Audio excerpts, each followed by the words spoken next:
നമസ്കാരം. മലയാളി വാർത്തയിലേക്ക് സ്വാഗതം. ഏറെ കോളിളക്കം സൃഷ്ടിച്ച മീററ്റിലെ സൗരഭ് രജ്പുത് വധക്കേസിൽ സുപ്രധാന വിവരങ്ങൾ പുറത്തുവിട്ടിരിക്കുകയാണ് പോലീസും മീററ്റ് ഡ്രഗ് ഇൻസ്പെക്ടർ പീയൂഷ് ശർമ്മയും.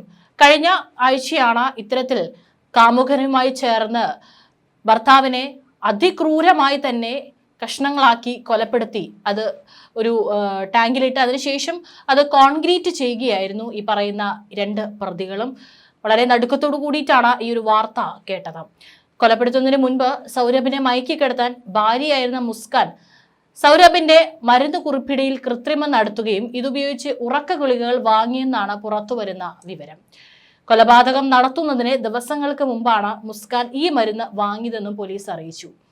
ഫെബ്രുവരി 22-ന് മുസ്കാൻ അമിതമായ ഉത്കണ്ഠയ്ക്ക് ഡോക്ടറെ കണ്ട് മരുന്ന് എഴുതി വാങ്ങിയിരുന്നുവെന്നും മീററ്റ് അഡീഷണൽ SP ആയുഷ് വിക്രം പറഞ്ഞു. ശേഷം ഈ മരുന്നുകളെക്കുറിച്ച് ഇന്റർനെറ്റിൽ തിരഞ്ഞ് വിശദാംശങ്ങൾ മനസ്സിലാക്കി. പിന്നീട് ഒരു കുറിപ്പിടി സംഘടിപ്പിച്ച് മരുന്നുകളുടെ പേരുകൾ ഇതിൽ എഴുതുകയും അവ വാങ്ങുകയും ചെയ്തുവെന്നും അദ്ദേഹം വിശദീകരിച്ചു. മുസ്കാന് മരുന്ന് നൽകിയത് മീററ്റിൽ തന്നെ പ്രവർത്തിക്കുന്ന ഒരു മെഡിക്കൽ ഷോപ്പാണെന്നും പോലീസ് കണ്ടെത്തിയിട്ടുണ്ട്. ഈ മരുന്ന് കട അധികൃതർ കഴിഞ്ഞ ദിവസം റെയ്ഡ് ചെയ്തു. 3 തരം മരുന്നുകളാണ് മുസ്കാൻ ഇവിടെ നിന്ന് വാങ്ങിയതെന്ന് സ്ഥിരീകരിച്ചിട്ടുണ്ട്. ഇതിൽ ആന്റി ഡിപ്രസന്റുകളും ഉറക്ക ഗുളികകളും ഉൾപ്പെടുന്നുണ്ട്. മാർച്ച് 1-ന് മുസ്കാൻ മരുന്ന് വാങ്ങിയതായി മെഡിക്കൽ സ്റ്റോർ രേഖകളും വ്യക്തമാക്കുന്നു. മാർച്ച് 4-നാണ് സൗരഭ് കൊല്ലപ്പെടുന്നത്. ഈ മരുന്നുകൾ ഭർത്താവിനെ മയക്കുമരുന്നിന് അടിമയാക്കാൻ ഉപയോഗിച്ചിരുന്നോ എന്ന് ഉദ്യോഗസ്ഥർ ഔദ്യോഗികമായി സ്ഥിരീകരിച്ചിട്ടില്ല.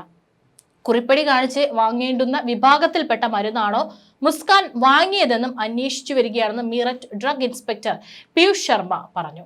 ഇതാദ്യമായല്ല സൗരഭിനെ കൊലപ്പെടുത്താൻ മുസ്കാൻ ശ്രമിക്കുന്നത്. മുൻ മർച്ചന്റ് നേവി ഉദ്യോഗസ്ഥനായ സൗരഭ് രജ്പുത്തിന്റെ ജന്മദിനമായ ഫെബ്രുവരി 25-ന് ഇദ്ദേഹത്തെ മദ്യത്തിൽ മയക്കുമരുന്ന് നൽകി കൊല്ലാൻ മുസ്കാൻ ശ്രമിച്ചിരുന്നു. എന്നാൽ സൗരഭ് ആ ദിവസം മദ്യപിക്കാതിരുന്നതിനാൽ പദ്ധതി പരാജയപ്പെട്ടുവെന്നും പോലീസ് പറഞ്ഞു. സൗരഭിൽ നിന്നും തട്ടിയെടുത്ത പണം കേസിലെ മറ്റൊരു പ്രതിയായ സഹിൽ ശുക്ല ചൂതാട്ടത്തിന് ഉപയോഗിച്ചുവെന്നും പോലീസ് കണ്ടെത്തിയിട്ടുണ്ട്. ക്രിക്കറ്റ് വാതുവെപ്പുകളിൽ പങ്കെടുത്ത് വിജയിച്ചു കിട്ടുന്ന പണം കൊണ്ട് മുസ്കാനുമൊത്ത് ജീവിക്കാമെന്നായിരുന്നു സഹിൽ പദ്ധതിയിട്ടിരുന്നത്. സഹിൽ വാതുവെപ്പ് നടത്തിക്കൊണ്ടിരുന്ന സംഘത്തെക്കുറിച്ചും പോലീസ് അന്വേഷിച്ചു വരികയാണ്. വാതുവെപ്പിലൂടെയും ചൂതാട്ടത്തിലൂടെയും നേടിയ പണം മുസ്കാനൊപ്പം ഋഷികേശിലേക്കും ഡെറാഡൂണിലേക്കും നടത്തിയ യാത്രകൾക്കാണ് സാഹിൽ ചെലവഴിച്ചത്. സാഹിലിന് സ്ഥിര വരുമാനം ഉണ്ടായിരുന്നില്ലെന്നും ചൂതാട്ടത്തിൽ നിന്നാണ് ഇയാൾ പണം സമ്പാദിച്ചിരുന്നതെന്നും അയൽക്കാരും പറഞ്ഞിട്ടുണ്ട്. മുസ്കാനും മകൾക്കും വേണ്ടി സൗരഭ് എല്ലാ മാസവും 1 ലക്ഷം രൂപ വീതം അയച്ചു കൊടുത്തിരുന്നു. ഈ പണം വരുമ്പോഴെല്ലാം ഇക്കാര്യം മുസ്കാൻ സാഹിലിനെ അറിയിക്കുകയായിരുന്നു. ഈ പണം സാഹിൽ വാങ്ങി cricket വാതുവെപ്പുകളിൽ ഉപയോഗിക്കുകയായിരുന്നു.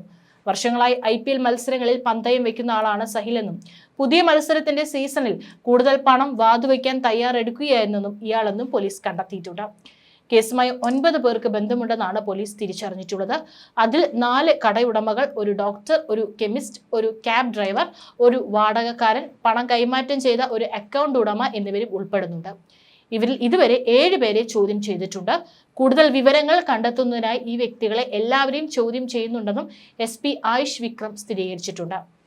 Meerut drug inspector Piyush Sharma പറഞ്ഞ വാക്കുകൾ ഇപ്രകാരമാണ്. അന്വേഷണത്തിന്റെ ഭാഗമായി ഞായറാഴ്ച റെയ്ഡ് ചെയ്തപ്പോഴാണ് ഉഷ മെഡിക്കൽ സ്റ്റോറിൽ നിന്ന് മുസ്കാൻ ഗുളികകൾ വാങ്ങിയതായി കണ്ടെത്തിയത്. ഇത്തരം മരുന്ന് വാങ്ങാൻ കുറിപ്പടി ആവശ്യമാണോ അതോ കൗണ്ടറിൽ നേരിട്ട് വിൽക്കാൻ കഴിയുമോ എന്ന് പരിശോധിക്കുകയാണ്. കഴിഞ്ഞ 2 വർഷത്തെ എല്ലാ വിൽപ്പനകളും പരിശോധിക്കും. എന്തെങ്കിലും ലംഘനങ്ങൾ ഉണ്ടായാൽ കേസ് ഫയൽ ചെയ്യും. കടയുടെ ലൈസൻസ് റദ്ദാക്കും. ഉറക്ക ഗുളികകൾ പോലുള്ള വിഷാദ രോഗ മരുന്നുകൾ കുറിപ്പടി അടിസ്ഥാനത്തിലാണ് വിൽക്കുന്നത്. മെഡിക്കൽ സ്റ്റോറുകൾ അത്തരം വിൽപ്പനയുടെ രേഖ സൂക്ഷിക്കേണ്ടതുണ്ട് എന്നാണ് അദ്ദേഹം പ്രതികരിച്ചിട്ടുള്ളത്. മാർച്ച് 4-നാണ് മുസ്കാനും കാമുകനായ സാഹിൽ ശുക്ലയും ചേർന്ന് സൗരഭ് രജ്പുത്തിനെ കുത്തിക്കൊന്നത്. മൃതദേഹം കഷ്ണങ്ങളാക്കി ഡ്രമ്മിനുള്ളിൽ സിമന്റ് ഉപയോഗിച്ച് അടയ്ക്കുകയായിരുന്നു. മുൻ മർച്ചന്റ് നേവി ഉദ്യോഗസ്ഥനായ സൗരഭ് കൊല്ലപ്പെടുന്നതിന് മുൻപ് ലഹരി മരുന്ന് കൊടുത്തിരുന്നതായി പോലീസ് സ്ഥിരീകരിച്ചിട്ടുണ്ട്. കുറ്റകൃത്യത്തിന് ശേഷം മുസ്കാനും സാഹിലും ഹിമാചൽ പ്രദേശിലേക്ക് അവധിക്കാലം ആഘോഷിക്കാൻ പോയി. സൗരഭിന്റെ ഫോണിൽ നിന്നും സന്ദേശങ്ങൾ അയച്ച് അദ്ദേഹത്തിന്റെ കുടുംബത്തെ തെറ്റിദ്ധരിപ്പിക്കുകയും ചെയ്തു. മാർച്ച് 18-ന് മുസ്കാൻ അമ്മയോട് കുറ്റസമ്മതം നടത്തിയതോടെയാണ് കൊലപാതക വിവരം പുറത്തു വന്നത്. ഇക്കാര്യം പോലീസിൽ റിപ്പോർട്ട് ചെയ്തതിന് പിന്നാലെ മുസ്കാനും സാഹിലും അറസ്റ്റിലായി. ഇവർ ഈ ഒരു കൊലപാതകം നടത്തിയതിനു ശേഷം ഈ പറയുന്ന പല സ്ഥലങ്ങളിലും പോയിട്ട് അവിടെ ടൂറായിട്ടാണ് അവിടെ പോയത്. അതിനുശേഷം അവിടെ നിന്ന് വീഡിയോസും അതുപോലെ തന്നെ ചിത്രങ്ങളൊക്കെ തന്നെ സോഷ്യൽ മീഡിയ പേജുകളിലെല്ലാം തന്നെ അത് പുറത്തുവിട്ടിട്ടുണ്ടായിരുന്നു. അതായത് ഒരു കൊലപാതകം നടത്തുക, അതിന്റെ യാതൊരു കുറ്റബോധവും ഇല്ലാതെയാണ് രണ്ടുപേരും അതിനുശേഷം ഉല്ലസിക്കാനായിട്ട് ഇത്തരത്തിലുള്ള സ്ഥലങ്ങളിലേക്ക് പോയത്. സൗരഭിന്റെ ഹൃദയത്തിൽ 3 തവണ ആഴത്തിൽ കുത്തേറ്റതായി പോസ്റ്റ്മോർട്ടത്തിൽ കണ്ടെത്തിയിട്ടുണ്ട്. സൗരഭിന്റെ തല ശരീരത്തിൽ നിന്ന് വേർപെട്ട നിലയിലും കൈകൾ കൈത്തണ്ടയിൽ നിന്ന് മുറിച്ചു മാറ്റിയ നിലയിലും കാലുകൾ പിന്നിലേക്ക് വളഞ്ഞ നിലയിലുമായിരുന്നു ശരീരം കണ്ടെത്തിയത്. അതായത് അതിക്രൂരമായിട്ടുള്ള കൊലപാതകമാണ്. ഈ ഒരു കൊലയ്ക്ക് ശേഷം ശരീരഭാഗങ്ങളെല്ലാം മുറിച്ചായിരുന്നു ഒരു വിപ്പയ്ക്കുള്ളിലായിട്ട് തള്ളിയിട്ടുണ്ടായിരുന്നത്. കുടുംബത്തിന്റെ എതിർപ്പിനെ അവഗണിച്ച് 2016 സൗരഭും മുസ്കാനും വിവാഹിതരായത്. ഇവർക്ക് 6 വയസ്സുള്ള മകളുണ്ട്. സ്കൂൾ കാലം മുതൽ മുസ്കാനും സാഹിലും പരിചയമുണ്ടെന്നും 2019 വാട്സ്ആപ്പ് ഗ്രൂപ്പ് വഴി വീണ്ടും ബന്ധപ്പെട്ടുവെന്നും പോലീസ് പറഞ്ഞു. മുസ്കാന്റെ കുടുംബം കേസ് വാദിക്കാൻ വിസമ്മതിച്ചു. തന്റെ കേസ് വാദിക്കാൻ സർക്കാർ അഭിഭാഷകനെ മുസ്കാൻ ആവശ്യപ്പെട്ടെന്നും senior jail superintendent Viresh Raj ശർമ്മയും പറഞ്ഞിട്ടുണ്ട്. മുസ്കാന്റെ കാമുകൻ സഹിൽ ഇതുവരെ സർക്കാർ അഭിഭാഷകനെ ആവശ്യപ്പെട്ടിട്ടില്ല. 2 പ്രതികളും ജയിലിൽ ഒരുമിച്ച് താമസിക്കാൻ ആഗ്രഹിച്ചെങ്കിലും അത് സാധ്യമല്ലെന്നും പറഞ്ഞതായി ഉദ്യോഗസ്ഥൻ പറഞ്ഞിട്ടുണ്ട്. അതായത് ഇവരെ മജിസ്ട്രേറ്റിന് മുന്നിൽ ഹാജരാക്കി തിരിച്ച് പോലീസ് വാഹനത്തിലേക്ക് കയറ്റുന്ന സമയത്തെല്ലാം തന്നെ കോടതി വളപ്പിൽ അഭിഭാഷകർ 2 പ്രതികളെയും മർദ്ദിച്ചിരുന്നു. പോലീസ് എത്ര ശ്രമിച്ചിട്ടും തടയാനായിട്ട് സാധിച്ചില്ല. അഭിഭാഷകരെല്ലാം തന്നെ കൂട്ടമായി വന്ന് അതിക്രൂരമായി കൊലപാതകം നടത്തിയിട്ടുള്ള ഈ 2 പേരെയും മാരകമായിട്ട് തല്ലിച്ചതയ്ക്കാനായിട്ട് ശ്രമിക്കുന്നുണ്ടായിരുന്നു. ചില അടിയെല്ലാം അവർക്ക് കിട്ടിയതായിട്ടും പുറത്തു വരുന്ന വീഡിയോസിൽ നിന്ന് വ്യക്തമാണ്. മാത്രമല്ല ഈ മുസ്കാന്റെ വീട്ടുകാരടക്കം ഈ ഒരു കൊലപാതക വാർത്ത പുറത്തു വന്നപ്പോൾ അവൾ ഒരു കാരണവശാലും രക്ഷപ്പെടരുത്, അവളെ തൂക്കിക്കൊല്ലണം എന്നാണ് അച്ഛനും അമ്മയും അടക്കം പ്രതികരിച്ചത്. കാരണം ഒരുപാട് പേരുടെ ഭാഗത്തു നിന്ന് എതിർപ്പുണ്ടായിട്ടുമാണ് ഇവർ 2 പേരും വിവാഹിതരായത്. വീട്ടിൽ നിന്ന് പോലും മാറിയായിരുന്നു ഇവർ 2 പേരും താമസിച്ചിരുന്നത്. ഇത്രയേറെ സ്നേഹിച്ചിട്ടും അതിക്രൂരമായി എങ്ങനെ കൊലപ്പെടുത്താൻ സാധിച്ചു എന്നാണ് മുസ്കാന്റെ മാതാപിതാക്കളും പ്രതികരിച്ചിട്ടുള്ളത്.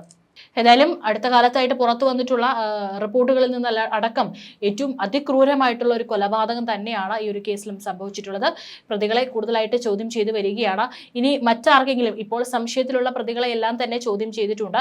ഇനി മറ്റാർക്കെങ്കിലും കൂടുതൽ ഈ ഒരു വിഷയത്തിൽ കൊലപാതകവുമായി പങ്കുണ്ടോ എന്നുള്ള കാര്യങ്ങളടക്കം തന്നെ പോലീസ് വിശദമായിട്ട് അന്വേഷിച്ചു വരികയാണ്. അതേസമയം തന്നെ ജയിലിൽ 2 പേർക്ക് ഒരുമിച്ച് കഴിയണമെന്നായിരുന്നു 2 പേരും ആവശ്യപ്പെട്ടിരുന്നത്. അതെന്തായാലും സാധ്യമല്ലെന്ന് ജയിൽ ഉദ്യോഗസ്ഥരും വ്യക്തമാക്കിയിട്ടുണ്ട്.